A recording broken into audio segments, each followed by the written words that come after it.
Many activists believe a major stumbling block toward racial equality and social justice may lie in something called white privilege. Though it's said to exist all around us, most don't know the full meaning behind the term. Evening Edition's Michael Burke has more. If you don't know what white privilege is or aren't sure if you've ever witnessed or experienced it, it's not your fault. It's probably just because you're white. You asked me earlier this morning if I ever saw examples of white privilege out there, and the truth is I didn't. I couldn't come up with anything that I could readily speak to off the top of my head. There's a reason for that, and this former Lexington detective hit it on the head. And that may be something that I just am not very perceptive to because I'm white, and as a result, I mean, you could call that privilege in and of itself. You could call that the very definition of it. Sarah Fahim runs a foundation called We Run with Wolves, which offers personal and corporate empathy training. White privilege is one of the most enduring forms of privilege. Sarah endured it in a different manner than most.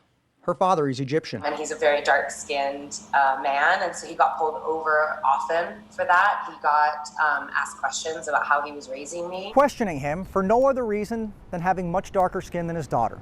White privilege can come in all forms and fashion, even inside the corner drugstore. And pick up a prescription or toothpaste and tell the cashier that I don't need a receipt or a bag. I think my siblings of color have been trained their whole lives to get that receipt in that bag because they will be asked if they've stolen something. Much the way Sarah's father was questioned about his daughter, gave her a deep understanding of the privilege from both spectrums. People live an existence that is so completely different from yours, you don't actually believe it's happening. Dr. Mark McCoy at SMU in Dallas, Texas agrees. You know, it's like fish in water. Fish don't notice that they're in water. Dr. McCoy got a glimpse into white privilege 2 decades ago. He tweeted about being arrested for accidentally passing a counterfeit bill from an ATM. George Floyd was accused of the same. That tweet garnered more than 2 million likes, and McCoy was asked by Newsweek magazine to write about the experience. I don't think it says anything about the moral character of people who don't notice their own white privilege. That's understandable. But we've got a lot of tools now. And as we know, tools can be used to fix things. White privilege is certainly a barrier to realizing Dr. King's dream. But as I always say, the ultimate issue is a lack of common memory. And white people do not have that common thread, never will. But maybe for the first time, we have a real and honest good start. The vast majority of people who have interacted with that message have been positive.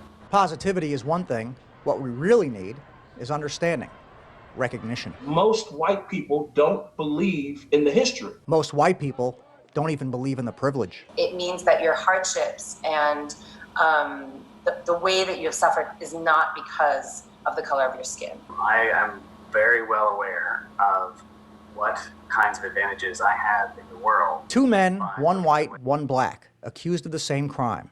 One was just published in Newsweek. The other was eulogized yesterday.